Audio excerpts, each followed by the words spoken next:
الحمد لله رب العالمين والصلاة والسلام على سيدنا وسيد الأنبياء والمرسلين وعلى آله وأصحابه أجمعين أما بعد فأعوذ بالله من الشيطان الرجيم بسم الله الرحمن الرحيم لقد خلقنا الإنسان في أحسن تقويم صدق الله العظيم۔ شمع رسالت کی پروانوں، میرے پیارے آقا صلی اللہ علیہ وسلم کے پیارے دیوانوں، سب مل کر محبت کے ساتھ بلند آواز سے پڑھیں الصلاۃ والسلام علیک یا رسول اللہ، الصلاۃ والسلام علیک یا حبیب اللہ، الصلاۃ والسلام علیک یا نبی اللہ وعلی آلک وأصحابك يا نور الله۔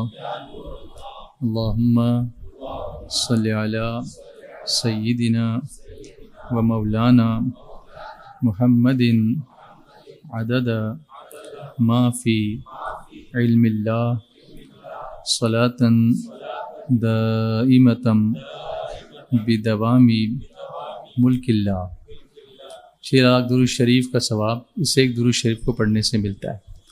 مولانا انصار صاحب قبلہ نجمی سے آپ نے فقیہ قطب کوکن حضرت مخدوم علی مہائمی علیہ رحمت الرضوان کی حیات پاک کے تعلق سے ان کی کرامات، ان کے علمی کارنامے، ان کا تقوی، ان کی طہارت، اس کے تعلق سے ایک بہت بہترین اچھا خطاب سماعت فرمایا۔ اللہ تعالی ہمیں اللہ والوں کا قرب نصیب فرمائے اور اس کے ذریعے اللہ ہمیں اللہ کا قرب نصیب فرمائے۔ دو اشعار مخدوم علی ماہمی علیہ الرحمہ کی منقبت کے ہم پڑھ لیتے ہیں تاکہ ہمارا بھی شمار ان کے غلاموں میں اس ذریعے سے ہو جائے۔ مخدوم شاہ بابا میرے، مخدوم شاہ بابا، مخدوم شاہ بابا میرے، مخدوم شاہ بابا، در پہ سوالی آئے مدد کو آجا، در پہ سوالی آئے مدد کو آجا۔ مخدوم شاہ بابا میرے، مخدوم شاہ بابا، مخدوم شاہ بابا میرے، مخدوم شاہ بابا، در پہ سوالی آئے مدد کو آجا، در پہ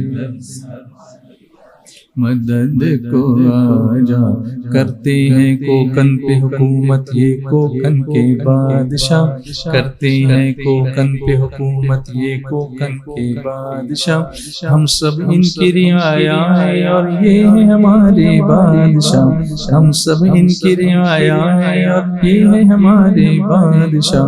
منگتوں کی بگڑی کو آ کر بنا جا، منگتوں کی بگڑی کو آ کر بنا جا، در پہ سوالی آئے مدد کو آجا، در پہ سوالی آئے مدد کو آجا۔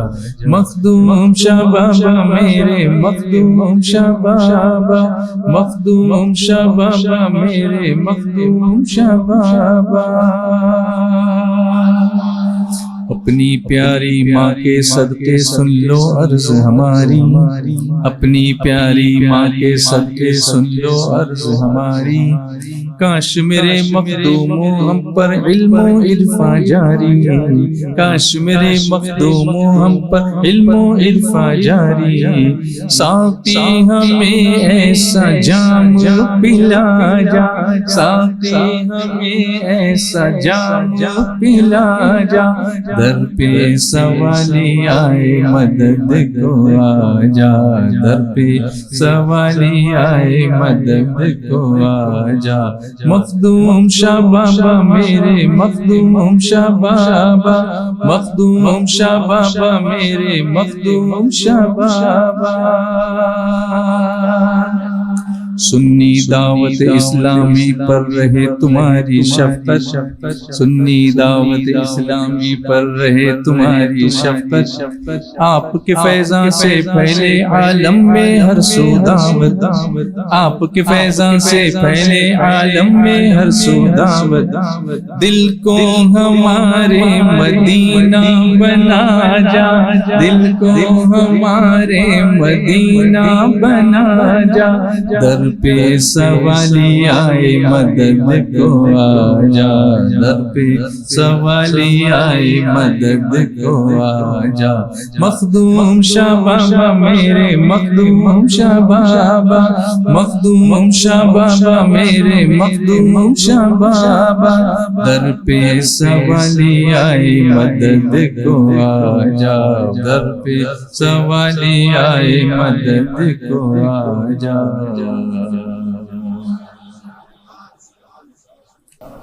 تو مخدوم شاہ بابا کی بارگاہ میں تو حاضری ہماری اس کے ذریعے سے اور مولانا انصار صاحب نے جو بیان فرمایا اس ذریعے سے ہو گئی۔ اب ہم خود اپنی حاضری دیکھتے ہیں کہ ہم کو اللہ نے انسان بنایا، تو انسان، قرآن انسان کو کس طریقے سے بیان کرتا ہے۔ آج زیادہ تر میں آپ کے سامنے آیتیں پیش کرنے کی کوشش کروں گا، ممکن ہے کہ میں کم بولوں اور آیتیں زیادہ بولیں، کیونکہ اتنی ساری آیتوں کا کلیکشن اس سلسلے میں اگر ہم ڈھونڈیں گے تو ملتا ہے، اور پھر ان کو ایک ترتیب میں اگر ہم رکھتے ہیں تو انسان کیا ہے وہ نقشہ ہمارے سامنے قرآن پیش کرتا ہے۔ سب سے پہلے ہم یہ سمجھیں اللہ تعالیٰ نے ساری کائنات بنائی، اس میں بے شمار مخلوقات ہیں، اور ان سب میں اللہ نے اشرف المخلوقات جو بنایا وہ انسان کو بنایا۔ پھر انسان کی رہنمائی کے لیے، اس کی ہدایت کے لیے اللہ تعالیٰ نے انبیاء کرام کو بھیجا، انبیاء تشریف لاتے رہے، اور آخر میں ہمارے آقا خاتم النبیین جناب محمد رسول اللہ صلی اللہ علیہ وآلہ وصحبہ وسلم کو مبعوث فرمایا۔ اعلیٰ حضرت امام اہل سنت فرماتے ہیں قرن و بدلی رسولوں کی ہوتی رہی، قرن و بدلی رسولوں کی ہوتی رہی، چاند بدلی کا نکلا ہمارا نبی، سب چمک والے اجلوں میں چمکا کیے، اندھے شیشوں میں چمکا ہمارا نبی۔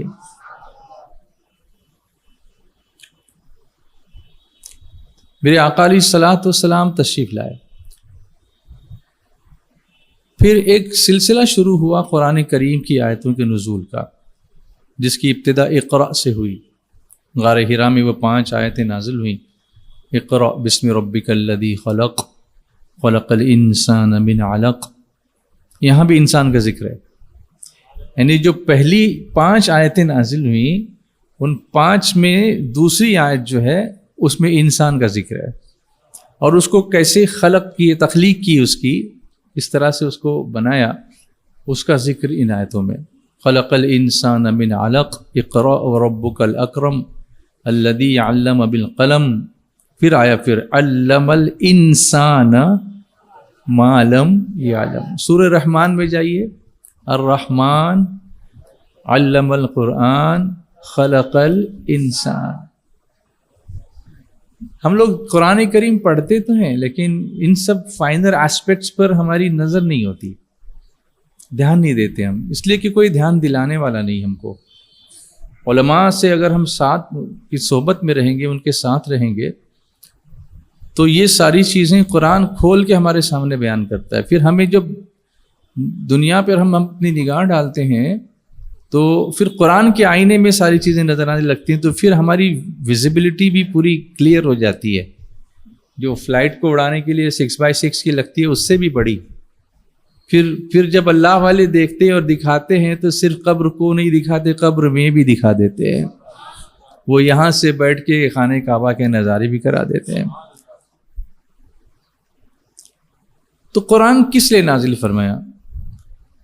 تو اللہ نے قرآن انسان کی ہدایت اور بھلائی کے لیے اللہ تبارک و تعالیٰ نے نازل فرمایا، جیسا کہ اللہ تعالیٰ نے سورہ مائدہ میں ارشاد فرمایا، یا ایھا الرسول بلغ ما انزل الیک من ربک، اے رسول جو کچھ آپ کی طرف سے آپ کے رب کی جانب سے نازل کیا گیا اس کی تبلیغ فرما دیں، یعنی اس کو پہنچا دیں۔ میں بس اس آیت کا ایک ہی حصہ آپ کے سامنے پیش کر رہا ہوں، یہ آیت نمبر 67 سورہ مائدہ، اس کو اگر آپ دیکھیں تو اللہ تبارک و تعالیٰ نے اپنے رسول کو کس لیے بھیجا؟ انسانوں کی ہدایت اور بھلائی کے لیے بھیجا، اور حضور صلی اللہ علیہ وسلم کو حکم دیا کہ آپ پہنچا دیجئے، جو اللہ کی طرف سے آپ کے پاس آیا ہے اس کو آپ لوگوں تک پہنچا دیجئے۔ اب حضور صلی اللہ علیہ وسلم نے قرآن پاک کو ہم لوگوں تک پہنچایا، اپنی امتیوں تک پہنچایا، انسانوں تک پہنچایا، اور پھر لوگوں کو حکم حضور نے دیا بلغوا عنی ولو آیا، پہنچا دو میری طرف سے، اب تم پہنچا دو، میں نے تمہارے سامنے اللہ کا کلام پہنچا دیا، تم تک میں نے پہنچا دیا۔ حجۃ الوداع میں بھی رسول اعظم صلی اللہ علیہ وسلم نے اسی چیز کی گواہی لوگوں سے لی تھی کہ کیا میں نے اعلاء کلمت الحق نہیں کیا، کیا میں نے اللہ کا کلام تم تک نہیں پہنچا دیا؟ یہ پوچھا تھا حضور صلی اللہ علیہ وسلم نے، اور سب نے درود و سلام کے ہمیں میں یہ اقرار کیا تھا، اور سب نے پڑھا تھا الصلاۃ والسلام علیک یا رسول اللہ، اور سب نے کہا تھا کہ ہاں آپ نے اللہ کے کلام کا ایک ایک حرف ہم تک پہنچا دیا۔ پھر آپ نے لوگوں کو گواہ بنایا، پھر اللہ کو بھی گواہ بنایا، پھر لوگوں سے یہ کہا کہ جو لوگ یہاں پہ موجود ہیں وہ ان لوگوں تک یہ پیغام پہنچا دے جو یہاں پر موجود نہیں ہے۔ تو یہ ہدایت کا سلسلہ شروع ہوا۔ اب جب اللہ نے اپنے حبیب کو حکم فرمایا کہ یہ قرآن آگے پہنچاؤ، لوگوں تک پہنچاؤ، تو پتہ چلا قرآن پاک معرفت کے لیے نازل کیا گیا، انسانیت کے ہدایت کے لیے نازل کیا گیا، اور جب آگے فرما دیا، جب پہنچ گیا قرآن لوگوں تک پہنچایا گیا، تو اب اللہ تبارک و تعالیٰ لوگوں سے کیا فرماتا ہے؟ حضور سے تو فرمایا کہ تم پہنچا دو، لیکن اب لوگوں سے بھی ارشاد ہوا۔ ان آیتوں کو میں نے ایک ترتیب میں لیا ہے تاکہ اس کا ایک پکچر آپ کے سامنے کلیئر ہو سکے۔ حالانکہ یہ آیتیں نزول کے اعتبار سے اس ترتیب میں نہیں ہے، قرآن پاک میں جو نزول کے اعتبار سے ترتیب ہے اس اعتبار سے ترتیب میں نہیں، یا جو قرآن پاک کی ترتیب رسول کریم صلی اللہ علیہ وسلم نے دی ہے اس اعتبار سے ترتیب میں نہیں ہے، مگر ایک سینسیبل اس میں سے چیز کو ہم کو چونکہ ایکسٹریکٹ کرنا ہے تو ہم ان آیتوں کو اس ترتیب میں سمجھنے کی کوشش کریں گے۔ اب اللہ تعالیٰ نے فرمایا، سورہ یونس میں چلیے آپ، اعوذ باللہ من الشیطان الرجیم، بسم اللہ الرحمن الرحیم، یا ایہا الناس قد جاءتکم موعظۃ من ربکم، قد جاءتكم موعظة من ربكم وشفاء لما في الصدور وهدى ورحمة للمؤمنين۔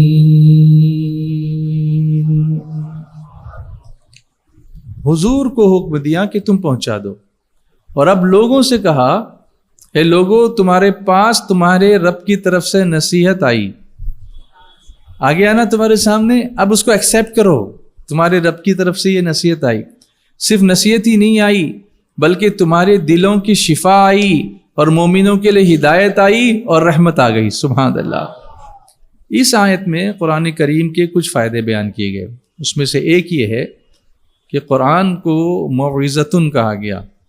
اب یہ موعظۃ من ربکم کیا ہے، موعظہ کیا ہے؟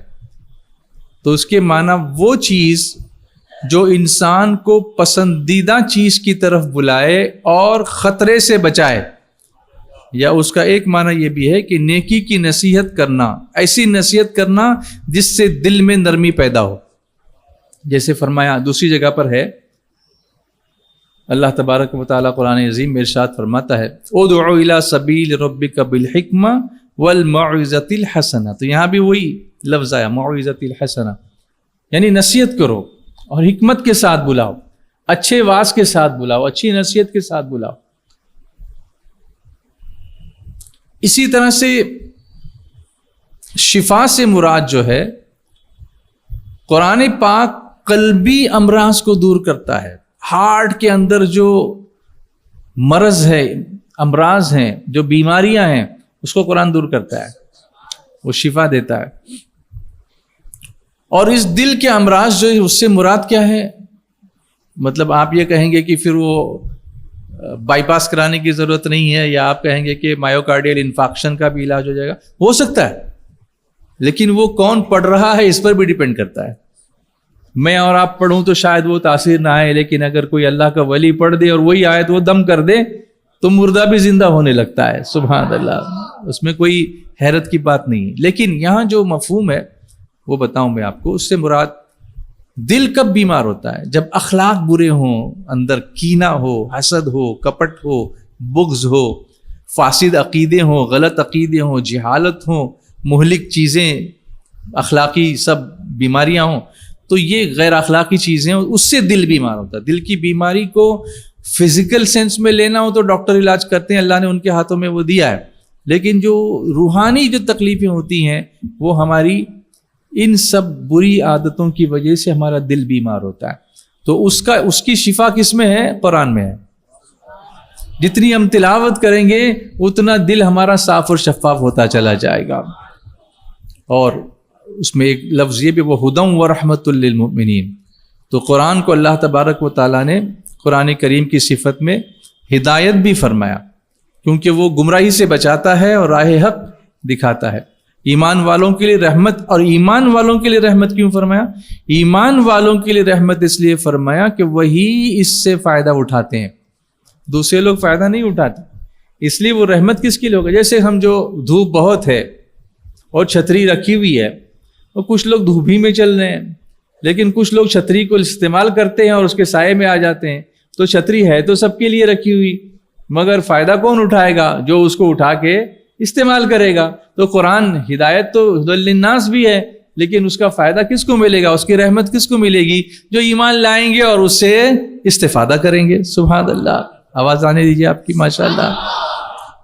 تو یہاں پر اللہ تبارک و تعالیٰ نے جو فرمایا اس کو ہم نے سمجھا اور سنا. جیسے لوگوں کے لیے ہدایت ہے. ابھی یہاں صرف مسلمانوں کی بات نہیں ہو رہی. جیسے وہ جو آیت ہے، بہت مشہور آیت، ہم خاص طور سے ماہ رمضان میں اس کی طرف توجہ جاتی ہے. شہر رمضان الذی انزل فیہ القرآن ھدی للناس. یہاں صرف مومنین کا ذکر نہیں ہے، ھدی للناس، لوگوں کے لیے ہدایت، انسانوں کے لیے ہدایت، سارے انسانوں کے لیے. اور یہاں کس کو ہدایت کہا گیا؟ شہر رمضان الذی انزل فیہ القرآن. یہ قرآن ہدایت ہے، لوگوں کے لیے ہدایت ہے. تو یہ سورہ بقرہ کی آیت ہے. یا اس کے آگے بھی اگر ہم چلتے ہیں، سورۃ الاسراء میں اگر ہم چلتے ہیں آگے، بنی اسرائیل، تو میں یہ آیت تلاوت کرتا ہوں. میں قرآن سے جوڑنا چاہتا ہوں ہر دل کو، تاکہ ہمارے ابھی موسیٰ بھائی، کل میں راجہ پور میں تھا تو وہاں پر میں نے دیکھا زیادہ لوگ نہیں ہیں، گاؤں ہے نا چھوٹا سا، لیکن ہمارے وسیم بھائی نے وہاں ایک اچھا سلسلہ شروع کیا ہے کہ وہ بچوں کو بلاتے ہیں، تھوڑا سا ذکر کراتے ہیں، کچھ 2-4 مسئلے بتا دیتے ہیں، اور پھر جتنے بچے اس چھوٹی سی مسجد ہے اس میں بیٹھتے ہیں تو ان کو کمپلسری کیا ہو کہ ایک پیج ہی صحیح لیکن تلاوت کر کے پھر جانا ہے. دعا ہو گئی، صلاۃ و سلام ہو گیا، جانا نہیں، بیٹھو قرآن شریف کھولو. اگر تم 3 صفحے پڑھ سکتے ہو it's okay, up to you, but minimum at least ایک صفحہ آپ کو پڑھنا ہی پڑھنا ہے، تب آپ کو جانے دوں گا، نہیں تو نہیں جانے دوں گا. یہ ہونا چاہیے، یہاں بھی ہونا چاہیے ہمارے یہاں کہ صلاۃ و سلام ہو گیا، بیٹھو ایک صفحہ پڑھو پھر جاؤ، نہیں تو باہر کھڑے رہیں گے اور نکلنے نہیں دیں گے یہاں سے. ٹرین چھٹتی ہو تو آپ کا لک آؤٹ ہے، ہمارا لک آؤٹ نہیں. آپ کو قرآن پڑھنا ہے، ہم کو بھی قرآن پڑھنا ہے انشاءاللہ. کیا خیال ہے؟ ایسا کیا جائے؟ کرنا چاہیے، ایسا کرنا چاہیے. کیے بغیر نہیں ہوگا. اس طرح سے لوگوں کو راغب کرنا پڑے گا. اتنے ڈسٹریکشنز ہیں کہ یہ اٹریکشن اٹریکٹ نہیں کر رہا ہے، اور یہ اتنا عظیم اٹریکشن ہے کہ اس میں اٹریکٹ ہو گئے تو کوئی ڈسٹریکٹ نہیں کر سکے گا. میں اسی لیے بار بار یہ آیتیں سناتا رہتا ہوں تاکہ اس کے ذریعے سے آنکھ کھلے کہ کیا قرآن شریف ہے، کیا اللہ کا کلام ہے، کیا کیا بیان کرتا ہے. ہمارا اپنا بھی سراپا بھی قرآن، انسان کا بھی سراپا قرآن بیان کرتا ہے، ہمارے قلب کی کیفیت بھی قرآن بیان کرتا ہے، ہماری دماغی کیفیت بھی قرآن بیان کرتا ہے، ہمارے بدن کے اندر جو پارٹس ہیں اس کو بھی قرآن بیان کرتا ہے. یعنی کتنی، اور ایک جب دل ہے، دل کے لیے قرآن میں کئی الفاظ ہیں. ایک دل کے لیے کئی الفاظ ہیں، نفس کے لیے کئی الفاظ ہیں. یعنی وہ نفس ایسا ہو تو لفظ کیا ہے، ویسا ہو تو لفظ کیا ہے، وہ مطمئنہ ہے کہ کیا ہے اور کیا ہے.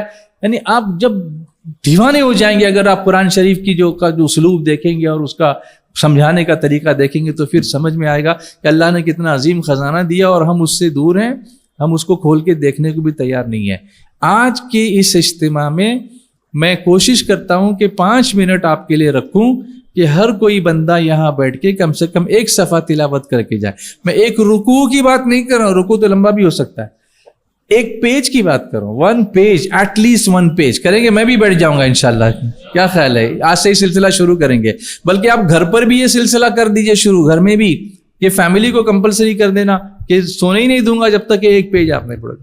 تو ایک پیج کی جب وہ لذت پائے گا نا بندہ تو پھر وہ آگے بڑھے گا انشاءاللہ. کیونکہ قرآن اپنے چاہنے والوں کو اپنے قریب خود ہی کر لیتا ہے. ارے حضرت عمر فاروق اعظم قتل کرنے چلے تھے، ایمان کس کو سن کے لائے تھے؟ قرآن پاک کی آیتوں کو سن کر کے تو لائے تھے. سورہ طٰہٰ کی آیتیں تھی، جب وہ سنا تو کہا یہ تو کسی بشر کا کلام ہو ہی نہیں سکتا، یہ تو اللہ کا کلام ہے. اب میں قتل نہیں کروں گا، میرا ابھی کفر قتل ہو جائے گا اور میں رسول اللہ کی بارگاہ میں آ کر کے ایمان قبول کروں گا. تو یہ قرآن ہے، اس کو دور مت رکھو. اب سنو، اعوذ باللہ من الشیطان الرجیم، بسم اللہ الرحمن الرحیم. ان هذا القرآن يهدي للتي هي أقوم ويبشر المؤمنين الذين يعملون الصالحات أن لهم أجرا كبيرا وأن الذين لا يؤمنون بالآخرة أعتدنا لهم عذابا أليما. سنو، بے شک یہ قرآن وہ راہ دکھاتا ہے. اب سنو دھیان سے، آپ کی آواز نکلے گی مجھے یقین ہے جب یہ جملہ سنو گے آپ ٹرانسلیشن کا. بے شک یہ قرآن وہ راہ دکھاتا ہے جو سب سے سیدھی ہے. سائنس آج یہ کہتی ہے light travels in straight line, light travels in straight line, روشنی خط مستقیم میں سفر کرتی ہے. اور قرآن بھی نور ہی تو ہے، روشنی ہے. سبحان اللہ، بولیے نا محبت سے ذرا. تو یہ سیدھی راہ ہے. اہدنا الصراط المستقیم، ہمیں سیدھا راستہ چلا. تو یہ راستہ کہاں سے ملے گا؟ اسی روشنی سے ملے گا. روشنی سیدھی ہی چلتی، ٹیڑھی مڑی نہیں چلتی. تو یہ قرآن وہ راہ دکھاتا ہے جو سب سے سیدھی ہے، اور نیک اعمال کرنے والے مومنوں کو خوشخبری دیتا ہے کہ ان کے لیے بہت بڑا ثواب ہے. اور یہ کہ جو آخرت پر ایمان نہیں لاتے، ہم نے ان کے لیے دردناک عذاب تیار کر رکھا ہے. یہ ہے قرآن پاک. اب قرآن کا اور انسان کا تعلق کیا ہے؟ میرا ٹاپک یہی ہے، قرآن اور انسان. تو قرآن اور انسان کا تعلق کیا ہے؟ اس کا تعلق یہ ہے کہ ایک دوست نے دوسرے دوست کو پیغام بھیجا، تو جب وہ پیغام پڑھتا ہے تو گویا وہ اس سے گفتگو کرتا ہے. میں نے آپ کو کوئی پیغام بھیجا، میں نے میسج بھیجا، تو آپ پڑھتے ہیں تو میری آپ سے کیا ہو رہی ہے؟ گفتگو ہو رہی ہے، کنورسیشن ہو رہا ہے، کمیونیکیشن ہو رہا ہے. قرآن کمیونیکیشن کا ذریعہ. اسی لیے مولا کائنات کی طرف ایک قول منسوب ہے، فرماتے ہیں کہ جب میں چاہتا ہوں کہ میں اللہ سے بات کروں تو میں نماز پڑھتا ہوں، اور جب میں چاہتا ہوں کہ اللہ مجھ سے بات کرے تو میں قرآن پڑھتا ہوں. یہ کمیونیکیشن ہے. بندے اور رب کے بیچ کے کمیونیکیشن کا راستہ کیا ہے؟ قرآن ہے. کہ وہ کیا چاہتا ہے تم سے. جب تک اس کی بات پڑھو گے نہیں سمجھ میں نہیں آئے گا. یا تم کیا مانگ رہے ہو اس سے؟ جب تک اس سے نماز میں بات کرو گے نہیں یا دعا کے ذریعے بات کرو گے نہیں تو کب کیسے پیش ہوگی تمہاری بات؟ تم اپنا معافی ضمیر پیش کرو یا نہ کرو، وہ تو جانتا ہے، عالم الغیب والشہادہ. لیکن اسی نے کہا نا مانگو نا مجھ سے، اسی نے کہا مجھ سے مانگو، مجھے پسند ہے. ادعونی استجب لکم، مجھ سے دعا کرو میں قبول کروں گا، مجھ سے مانگو میں تم کو عطا کروں گا. تو اب اس کے بارے میں قرآن کیا کہتا ہے؟ یہ قرآن پاک حضور صلی اللہ علیہ وسلم کی معرفت، ہماری ہدایت کے لیے اللہ نے نازل فرمایا. میری کتاب بھی تم سے باتیں کرتی ہے. کیا فرمایا؟ میری کتاب بھی تم سے باتیں کرتی ہے. وہ کیسے میں آپ کو بتاؤں؟ سورہ جاثیہ میں چلیے، میں پوری آیت پڑھتا ہوں، اس میں سے وہ جو حصہ ہے وہ آپ کی سمجھ میں آ جائے گا. اعوذ باللہ من الشیطان الرجیم، بسم اللہ الرحمن الرحیم. ھذا کتابنا ینطق علیکم بالحق انا كنا نستنسخ ما كنتم تعملون.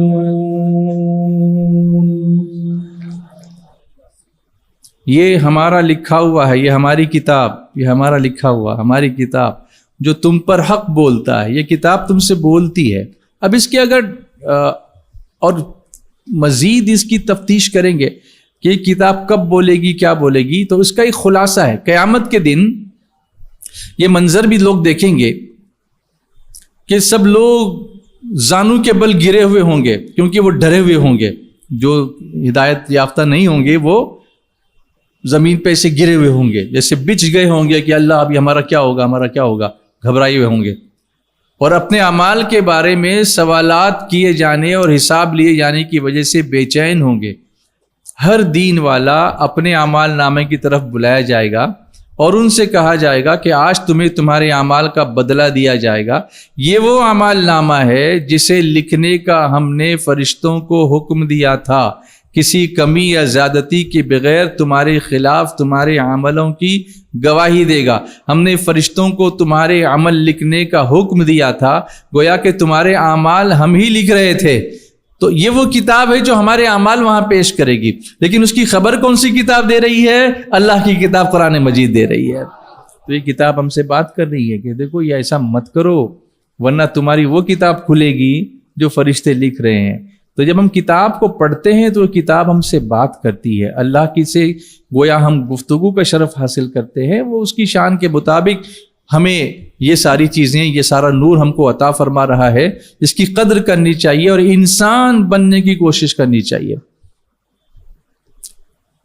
اب یہ قرآن ہدایت کے لیے آیا، لیکن صرف قرآن اللہ نے نہیں نازل فرمایا، بس اس کے ساتھ اللہ تبارک و تعالیٰ نے اپنے محبوب کو بھی ہادی بنا کے بھیجا،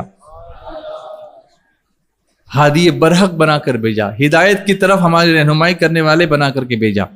اور اس کا ذکر قرآن پاک میں اللہ نے کیا فرمایا؟ میں نے آپ کو پہلے ہی بتایا تھا کہ میں آیتیں زیادہ سناؤں گا آج آپ کو، تو ان آیتوں کی ترتیب ہوگی جس کے بعد جب میں اینڈ کی طرف اگر وقت نے مجھے اجازت دی اور میں پہنچا تو میں بتاؤں گا کہ انسان کیسے اس کا سراپا ہمارے سامنے ان آیتوں کی روشنی میں ظاہر ہوتا ہے. انشاءاللہ کوشش کریں گے. اعوذ باللہ من الشیطان الرجیم، بسم اللہ الرحمن الرحیم. یا ایہا الناس قد جاءکم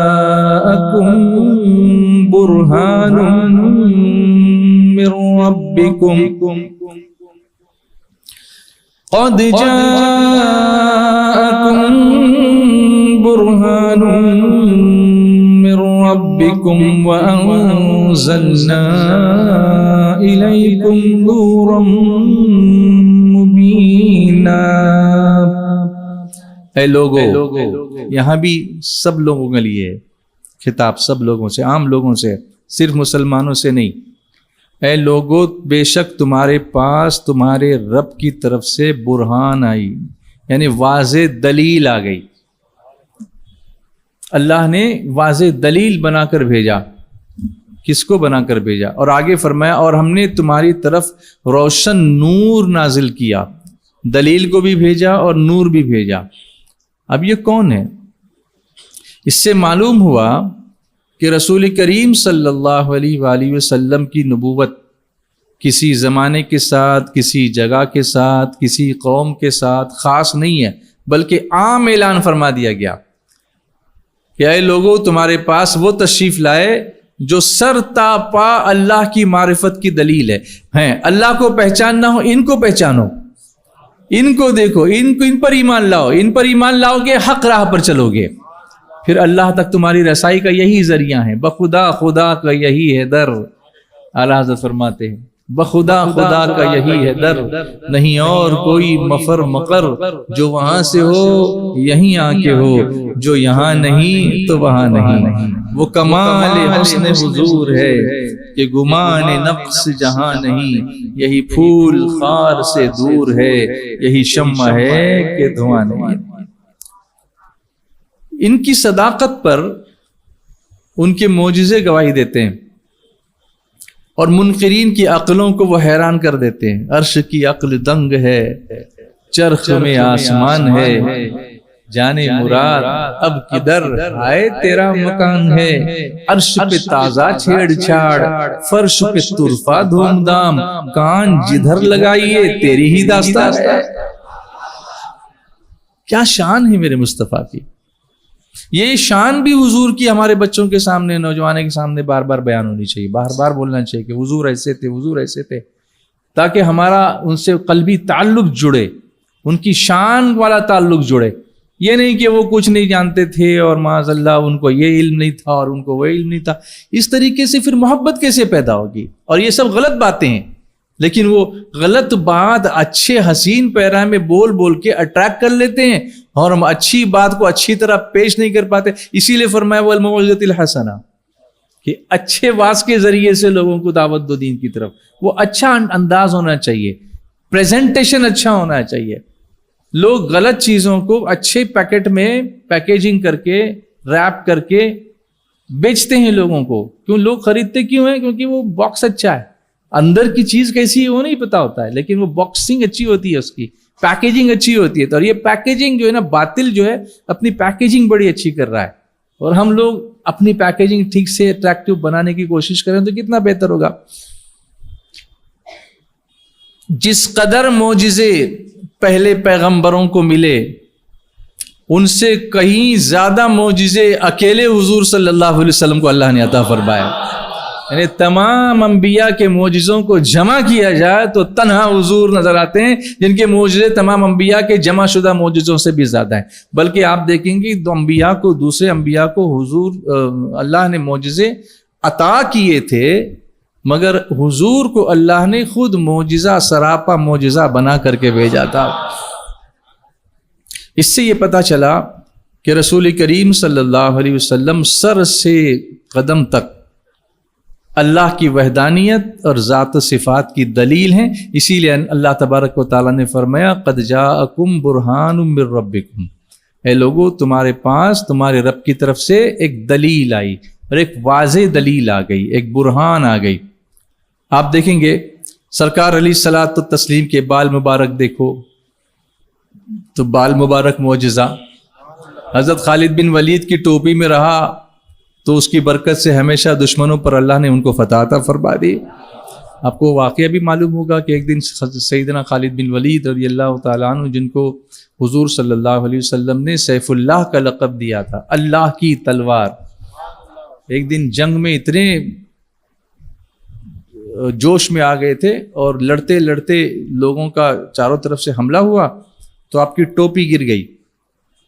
اب اس ٹوپی کو اٹھانے کے لیے آپ گھس گئے دشمن کی فوج کے اندر۔ دوسرے صحابہ نے دیکھا کہ ایک ٹوپی کے لیے ایسا کر رہے ہیں، اپنی جان خطرے میں ڈال رہے ہیں، ہم سب کی جان بھی خطرے میں پڑ رہی ہے، آخر آپ اس ٹوپی کو لے کر ہی آئے۔ تو لوگوں نے کہا کہ حضور آپ نے ایسا کیوں کیا؟ ٹوپی گر گئی تو گرنے، جنگ ہے یہ، کچھ بھی تو گر سکتا ہے، یہاں پر ٹوپی گرتی ہے تو گرنے دو، لیکن آپ اس ٹوپی کے لیے خطرے میں پڑ گئے۔ تو آپ نے فرمایا میں اس ٹوپی کے لیے نہیں گیا تھا، اس ٹوپی میں نے حضور صلی اللہ علیہ وسلم کے منہ مبارک شریف اندر چھپا کے رکھے ہیں، اور اسی کو پہن کر میں جنگ کرتا ہوں، اور میرا یقین ہے کہ اللہ مجھے فتح دیتا ہے تو اسی بال مبارک کی برکت سے عطا فرماتا ہے۔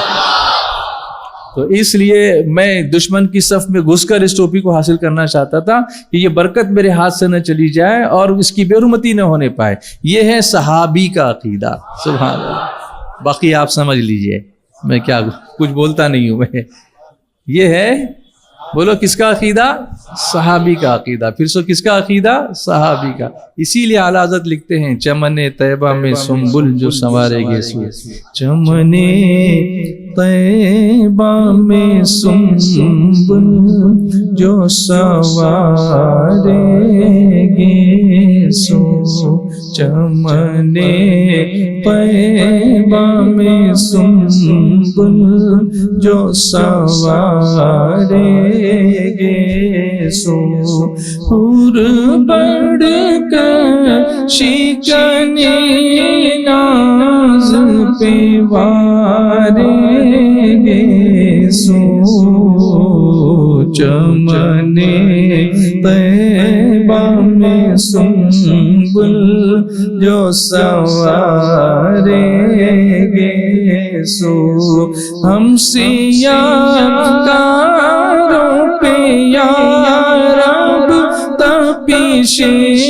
محشر میں، ہم سیاہ کاروں پہ یا رب تپیش محشر میں، سایہ افغن ہو تیرے پیارے کے پیارے گے سو، سایہ افغن ہو تیرے پیارے کے پیارے گے سو، چمن طیبہ میں سنبل۔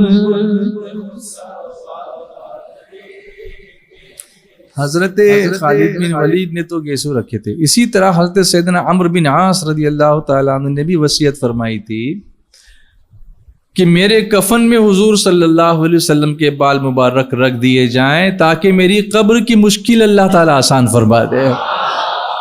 بھئی مشکل تو اللہ ہی آسان کرتا ہے نا، مگر وصیت کیا کی؟ حضور کے بال مبارک رکھ دیے جائیں کہ حضور کے بال مبارک کی برکت سے وہ آسانی ہوگی۔ سبحان اللہ۔ اس لیے تو ہم کہتے ہیں یا رسول اللہ انظر حالنا، یا حبیب اللہ اسمع قالنا، اننی فی بحر ہم مغرق خذ یدی سہل لنا اشکالا۔ اسی طرح حضرت سیدنا امیر معاویہ رضی اللہ تعالیٰ انہوں نے وصیت فرمائی تھی کہ جب مجھے غسل دیا جائے تو میری آنکھوں پر اور میرے لبوں پر سلطان مدینہ سرکار دو عالم جناب محمد رسول اللہ صلی اللہ علیہ وسلم کے ناخن شریف اور بال مبارک یہ میری آنکھوں پر میرے لبوں پر رکھ دیے جائیں تاکہ حساب قبر میں میرے لیے آسانی ہو جائے۔ سبحان اللہ۔ جلیل القدر صحابہ کرام کی طرف سے ہم یہ دیکھتے ہیں کہ یہ حضور کا معجزہ ہے، یہ بھی میرے آقا کا معجزہ۔ قد جاءکم برہان من ربکم، بے شک تمہارے پاس اللہ کی طرف سے ایک برہان آئی، ایک دلیل آئی۔ سبحان اللہ۔ تو معلوم ہوا کہ بال مبارک قبر کی مشکل آسان کرتے ہیں۔ صحابہ کرام بیماروں کو، حضرت اسماء بنت ابی بکر رضی اللہ تعالیٰ عنہ، حضور صلی اللہ علیہ وسلم کا جبہ مبارک ان کے پاس تھا، تو کوئی بیمار آتا تو حضور صلی اللہ علیہ وسلم کا جبہ مبارک دھو کر کے اس کا پانی پلایا کرتی تھیں اور اللہ تعالیٰ ان کو شفا عطا فرما دیا کرتا تھا۔ کیا سراپا معجزہ بنایا اللہ تعالیٰ نے اپنے حبیب رحمت عالم صلی اللہ علیہ وسلم کو، اور یہ بھی انسان ہی ہے نا، حضور بھی تو، بات وہی قرآن اور انسان کی ہو رہی ہے، تو حضور بھی تو انسان بنا کے بھیجے گئے، لیکن کیسے انسان؟ اللہ کی سرتابہ قدم شان ہے یہ، انسان نہیں انسان وہ انسان ہے یہ، قرآن تو ایمان بتاتا ہے انہیں اور ایمان یہ کہتا ہے میری جان ہے یہ۔ حضرت طلحہ رضی اللہ تعالیٰ ان کے گھر ایک مرتبہ حضور صلی اللہ علیہ وسلم کے بال مبارک پہنچ گئے، انہوں نے اپنے گھر میں حضور صلی اللہ علیہ وسلم کے بال مبارک کو رکھا تو ساری رات ان کو آواز آتی رہی، فرشتے وہاں پر تسبیح اور تحلیل کرتے رہے، سبحان اللہ، فرشتے اللہ کی تسبیح بیان کرتے رہے، کیونکہ وہاں کیا رکھا گیا تھا؟ حضور صلی اللہ علیہ وسلم کے بال مبارک رکھے ہوئے تھے۔ یہ بال کی مبارک کی بات ہے، آنکھ مبارک کو دیکھیے، سبحان اللہ، بولیے نا، جس طرف اٹھ گئی دم میں دم آ گیا، اس نگاہ عنایت پہ لاکھوں سلام، اللہ اللہ۔ وہ آنکھ شریف کیسی ہے؟ اللہ اللہ، ثم دنا فتدلی فکان قاب قوسین او ادنا، اس کی منزلوں میں پہنچ کر جو وہ منزلیں آپ نے دیکھی، ما کذب الفؤاد ما رأى فتمارونه على ما يرى، یہ جو آیتیں سورۃ النجم کی، اگر سورۃ النجم کی ہم پڑھیں گے تو پتہ چلے گا وہ آنکھ کیسی تھی جس نے اللہ کا دیدار کیا، سبحان اللہ۔ وہ آنکھ کیسی تھی؟ اعلیٰ حضرت لکھتے ہیں کس کو دیکھا یہ موسیٰ سے پوچھے کوئی، کس کو دیکھا یہ موسیٰ سے پوچھے کوئی، آنکھ والوں کی ہمت پہ لاکھوں سلام، سبحان اللہ۔ تو آنکھ بھی حضور علیہ الصلوۃ والسلام کا معجزہ، یہاں تک کہ وہ آنکھ ایسی تھی کہ حضور صلی اللہ علیہ وسلم فرماتے ہیں کہ تمہارا رکوع اور سجدہ بھی مجھ پر چھپا ہوا نہیں رہتا۔ حضور تو آگے امام ہے نا، تو میرے آقا فرماتے تھے کہ تم پیچھے کیا کرتے ہو مجھے نظر آ جاتا ہے، یعنی وہ آنکھ سامنے بھی دیکھتی تھی اور پیچھے بھی دیکھتی تھی، وہ چہرے بھی دیکھتی تھی اور وہ دل بھی دیکھا کرتی تھی، سبحان اللہ۔ تو آنکھ مبارک بھی معجزہ، حضور علیہ الصلوۃ والتسلیم کی ناک مبارک بھی معجزہ، کہ یمن سے خوشبوئے محبت آتی ہوئی حضرت اویس کرنی کی، سبحان اللہ سبحان اللہ، وہاں سے ان کی محبت کی خوشبو سونگ کر فرماتے مجھے میرے عاشق کی خوشبو آ رہی ہے، سبحان اللہ۔ وہ ناک مبارک بھی حضور علیہ الصلوۃ والسلام کا معجزہ۔ ٹاپک میرا کہیں رہ جائے گا مجھے پتا ہے، لیکن میں کیا کروں، میرے آقا کی بات آ گئی تو بتانا ہی ہوگا انشاءاللہ، کیونکہ جب انسان کی بات کروں گا، جب انسان کامل کی بات کروں گا تو ساری بات ہو جائے گی انشاءاللہ، حضور کا تذکرہ ہوگا، پھر وہ ٹاپک دیکھتے ہیں انشاءاللہ، پھر کبھی کمپلیٹ کریں گے انشاءاللہ اس کو۔ زبان کا معجزہ، وہ زبان جس کو سب کن کی کنجی کہیں، آواز نہیں آئی آپ کی، وہ زبان جس کو سب کن کی کنجی کہیں، اس کی نافذ حکومت پہ لاکھوں سلام، کہ جو کچھ بھی آپ فرما دیتے تھے، وما ينطق عن الهوى ان هو الا وحی یوحی، اللہ قرآن پاک میں خود ہی فرماتا ہے کہ میرے محبوب جو کچھ بھی بولتے ہیں اپنی مرضی سے، ہوائے نفس سے نہیں بولتے، بلکہ وہ اللہ کی مرضی سے بولتے ہیں، وہ وحی الہی سے بولتے ہیں، اور اسی زبان سے بولتے ہیں جو زبان کن کی کنجی بنا دی گئی ہے۔ ایک شخص حضور صلی اللہ علیہ وسلم کی بہت ہیجو کیا کرتا تھا، چڑھایا کرتا تھا، منہ ٹیڑے مڑے بنایا کرتا تھا، میرے آقا نے فرمایا تو ویسے ہی ہو جا، تو ویسے ہی ہو گیا۔ وہ زبان جس کو سب کن کی کنجی کہیں، اس کی نافذ حکومت پہ لاکھوں سلام، سبحان اللہ۔ لعاب دہن، سبحان اللہ، اللہ اللہ، اپنے جیسا کہنے والے ذرا کہیں تھوک کے دیکھیں تو کتنے انفیکشن کو پھیلا دیں گے وہ، اور یہاں ہم تھوکیں تو انفیکشن، اور وہ لعاب دہن ڈالیں تو پرفیکشن۔ کیا کریم ہے نا میرے آقا صلی اللہ علیہ وسلم۔ حضرت جابر سے پوچھو، اللہ اللہ، جو جنگ احزاب کے موقع پر، غزوہ احزاب کے موقع پر حضور صلی اللہ علیہ وسلم کی شکم مبارک پر پیٹ پہ پتھر بندے میں حضرت جابر آتے ہیں، یا رسول اللہ یہ آپ کی یہ مشکل، یہ دیکھ رہا ہوں میں تو مجھے اچھا نہیں لگ رہا، میرا گھر یہاں سے قریب ہی ہے، وہ مسجد بنو حرام جو بنی ہوئی ہے نا، وہ جبل الصلع جو قرآن ادھر مدینہ منورہ میں ہے، جس پہاڑ کے غار میں حضور نے 3 دن دعا کی تھی، سجدہ کیا تھا، غار سجدہ وہاں پر ہے، میں اس میں گیا ہوں، ابھی جانے نہیں دیتے، بند کر دیا ہے، لیکن میں ایک دن ماہ رمضان میں رات کے وقت چلا گیا تھا، اور وہاں بیٹھ کر قصیدہ بدہ شریف وغیرہ کی پڑھنے کی سعادت ملی تھی ماشاءاللہ، اب تو بند کر دیا، نہیں جانے دیتے۔ تو اس کے نیچے ہی یہ مسجد بنو حرام ہے، اور حضرت جابر کا مکان اسی جگہ پر تھا۔ اب اس مسجد کی تعمیر ہو رہی پھر سے، اور پھر سے زیارت کرا رہے ہیں، پھر سے کرا رہے ہیں، تو وہاں حضرت جابر کا مکان تھا، اور اس کے قریب ہی وہ جگہ تھی جہاں خندق کھودی گئی تھی، تو انہوں نے دعوت دی کہ حضور آپ میرے گھر پر آئیے، حضور نے سارے لشکر کو دعوت دے دی، تو یہ دوڑ کر بیوی کے پاس گئے، کہا یہ تو مشکل ہو جائے گی کہ ہم نے تو صرف رسول اللہ کو بلایا اور رسول اللہ نے سارے لشکر کو بلایا، 1000 وہاں پر لوگ کھائیں گے کیسے؟ تو کہا ہم نے تو حضور کو بلایا، رسول اللہ ہمارے مہمان ہیں اور باقی آنے والے رسول اللہ کے مہمان ہیں، دیکھو کیسا محبت بھرا معاملہ تھا یہ صحابہ کرام کا، سبحان اللہ، کیسا محبت بھرا معاملہ. اب پہنچے تو سرکار صلی اللہ علیہ وسلم نے فرمایا، یہ سارے واقعات میں جب مدینہ منورہ میں زیارتیں کراتا ہوں نا تب بولتا ہوں تو بہت مزہ آتا ہے، سبحان اللہ، کہ وہ سامنے وہ موجود ہوں وہ ساری چیزیں، اور اس کے بعد اس کو بیان کیا جائے تو پھر اللہ یہ سعادت بار بار نصیب فرمائے، سبحان اللہ. اور یہ ساری ریکارڈنگز جو ہے نا SDI چینل پہ، SDI میڈیا پہ جو زیارتوں کی وہ ہیں، آپ جا کے دیکھیے، ایک ایک مقام کی زیارت کی ویڈیو بنا بنا کے ہم نے رکھی ہوئی ہے، تاکہ جو لوگ وہاں پر جاتے ہیں ان کو نہیں پتہ ہوگا تو وہ مقامات دیکھیں اور ان سے فائدہ حاصل کریں. میرے آقا نے فرمایا کہ جب تک میں نہ آؤں ہانڈی چولہے سے نہیں اتارنا گوشت کی، اور روٹی کو پکا کے مطلب آٹا گوندھ کے رکھتا لیکن ابھی روٹی مت بنانا. سرکار صلی اللہ علیہ وسلم تشریف لائے اور اپنا لعاب دہن اس آٹے میں ملایا، فرمایا روٹی پکاؤ، روٹی پکاؤ. اب وہ روٹی پکاتے جا رہے ہیں اور کھلاتے جا رہے ہیں، سارا لشکر کھا رہا ہے اور روٹی ختم ہی نہیں ہو رہی ہے، سبحان اللہ.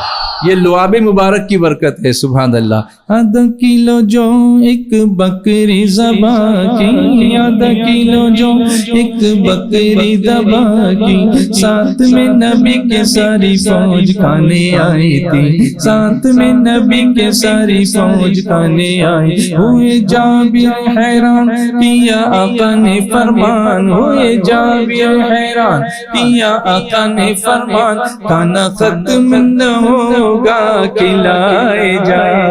لا الہ کی بولی بول الا اللہ سے گیرا کول، لا الہ کی بولی بول الا اللہ سے گیرا کول، اللہ سے قلب جگائے جا. سدا رہتی نہ جوانی یہ تو دنیا ہے فانی، سدا رہتی نہ جوانی یہ تو دنیا ہے فانی، ساری دنیا کو کلمہ پڑھائے جا. لا الہ کی بولی بول الا اللہ سے گیرا کول، لا الہ کی بولی بول الا اللہ سے گیرا کول، اللہ سے قلب جگائے جا. اور مدینے کی یاد آ رہی ہے، اور ایسے وقت میں جب امیر سنی دعوت اسلامی مدینہ منورہ میں موجود ہے، سبحان اللہ، وہ ہم سب کے لیے وہاں دعائیں کرتے ہیں، ہمارا سلام پیش کرتے ہیں. آپ کو لگتا نہیں کہ آزاد میدان وادی نور کا اتنا ہیوج اجتماع ہونے کے بعد مرکز جیسے بھرنا چاہیے تھا ویسا بھرتا ہوا لگتا ہے؟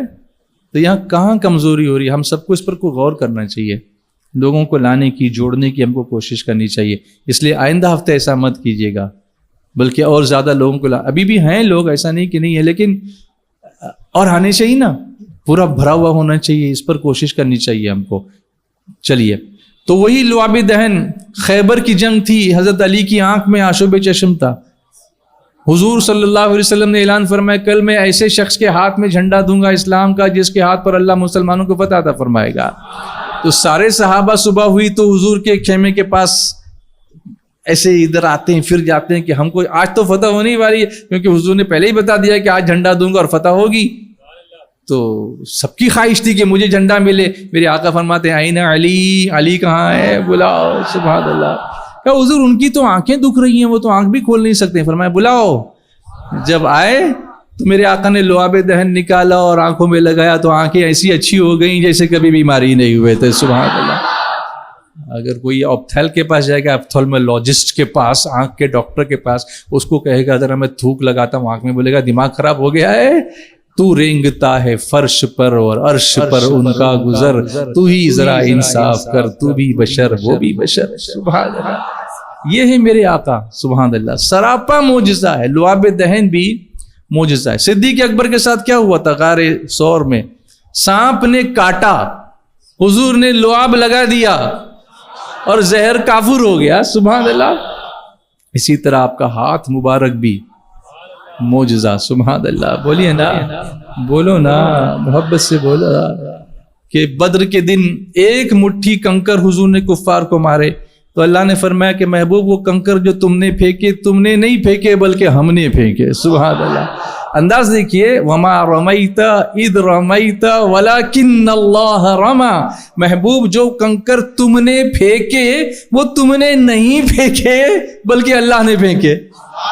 اللہ اللہ. وہ ہاتھ مبارک، سبحان اللہ. ہاتھ جسم تو اٹھا غنی کر دیا. یہ اعلیٰ کا سلام یہ بھی تو پڑھا کرو سب. ہاتھ جس سمت اٹھا غنی کر دیا موج بحر سماحت پہ لاکھوں سلام.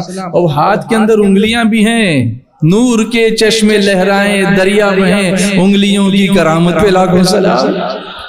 پانی نہیں تھا تو اس میں سے پانی کے چشمے جاری ہو گئے، انگلیوں کے بیچ میں سے کھائیوں میں سے پانی کے چشمے جاری ہو گئے. اسی طرح پاؤں مبارک بھی معجزہ کہ پتھر پر چلیں تو پتھر پر نشان بن جائیں، اور فرش پر بھی چلیں اور حضور عرش پر بھی چلیں. سبحان اللہ. وہ پاؤں مبارک. پسینہ مبارک بھی معجزہ کہ ہمارا پسینہ آئے تو بدبو، حضور کا پسینہ نکلے تو خوشبو. ان کی مہک نے دل کے غنچے کھلا دیے ہیں، جس راہ چل گئے ہیں کوچے بسا دیے ہیں. سبحان اللہ. حضور کا جاگنا بھی معجزہ، حضور کا سونا بھی معجزہ. اسی لیے فرماتے ہیں کہ سب کی نیند جو ہے وہ وضو توڑ دیتی ہے. میرے آقا فرماتے ہیں کہ نہیں، تم سوتے ہو تو تمہارا دل بھی سوتا ہے اور تمہاری آنکھ بھی سوتی ہے، لیکن جب نبی سوتے ہیں تو آنکھ بند ہوتی ہے، دل جاگ رہا ہوتا ہے. تمہارے سونے سے وضو ٹوٹ جاتا ہے، نبی کے سونے سے ان کا وضو نہیں ٹوٹتا ہے. سبحان اللہ. اور اللہ تعالیٰ نے سراپا معجزہ یوں بنایا کہ اس نور کے پیکر کا سایہ ہی نہیں بنایا. بولیے نا محبت سے صلی اللہ علی محمد صلی اللہ علیہ وسلم صلی اللہ علی محمد صلی اللہ علیہ وسلم. سلكنا الفيافي والقفار على النجب تجد بنا الأشواق لا عدي الركب أديقا کے بجائے شوق منزل رہنما اپنا. ادیقا کے بجائے شوق منزل رہنما اپنا. کیے طے اشترانے دین سب پر وسعت صحرا. مصطفیٰ مصطفیٰ مصطفیٰ مصطفیٰ مصطفیٰ مصطفیٰ مصطفیٰ مصطفیٰ صلی اللہ علی محمد صلی اللہ علیہ وسلم صلی اللہ علی محمد صلی اللہ علیہ وسلم. نزلنا بخیر العالمین محمد نبی الہدى بحر الندى سید العرب ہوئے حاضر محمد مصطفیٰ کے آستانے پر. ہوئے حاضر محمد مصطفیٰ کے آستانے پر. سردار عرب ہے دو جہاں میں برتر بالا. مصطفیٰ مصطفیٰ مصطفیٰ جھوم کے بولو. مصطفیٰ مصطفیٰ مصطفیٰ مصطفیٰ صلی اللہ علی محمد وسلم صلی اللہ علی محمد صلی اللہ علیہ وسلم. اتنا سب اللہ نے عطا کیا اس انسان کو اپنے حبیب کے ذریعے سے. اور پھر اس کی حقیقت بیان کرتے ہوئے اللہ نے فرمایا وَلَقَدْ كَرَّمْنَا بَنِي آدم. اور بے شک ہم نے بنی آدم کو یعنی انسان کو عزت بخشی. تو قرآن کا جو انسان ہے نا وہ عزت والا ہے. اب یہاں سے میرا بیان وہ شروع ہوگا کہ قرآن اور انسان کا، لیکن وہ گھڑی پہ لوگ گھڑی گھڑی دیکھیں گے، اس لیے بڑی بڑی آنکھیں کریں گے، اس لیے پھر میں اس کو یہاں پر موقوف کرتا ہوں. اور جو کچھ بھی آگے آپ کا پروگرام ہے وہ کیجئے، اور پھر ذکر دعا مختصر کر کے صلاۃ والسلام پڑھتے ہیں. انشاءاللہ ہم انسان کی قرآن کی روشنی میں انسان کے تعلق سے مزید کہیں موقع ہوگا تو انشاءاللہ اس کو آگے بڑھاؤں گا۔ السلام علیکم ورحمۃ اللہ وبرکاتہ۔